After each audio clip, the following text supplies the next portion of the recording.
5 taon na naman, kita nyo naman, walang bitin na naman.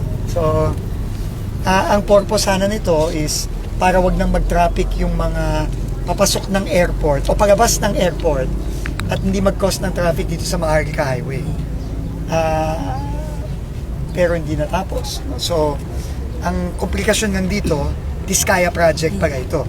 Alpha Omega ito. So, tino-terminate na namin. So, ngayong February, papabid na natin ang bago.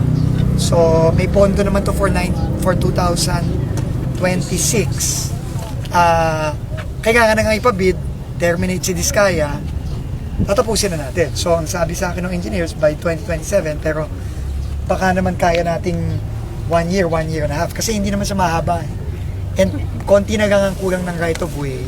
So, ang commitment natin kay Gov, once and for all, kagaya ng iba't ibang commitment na binigay na natin based sa direktiba ni Presidente na yung mga nakatenggang ganito, finally matapos na.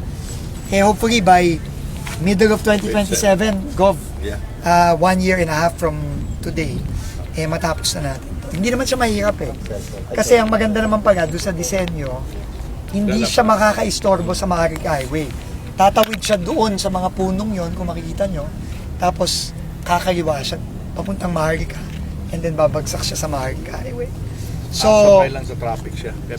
Parallel siya actually. So, in fairness, tama naman yung disenyo.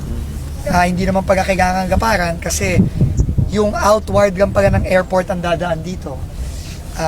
Lalo na pag naayos na natin yung mga issue sa airport ng pag naayos na ng DOTR, talagang dadami yung mga pasahero na kailangan hindi na dadaan sa Maharlika.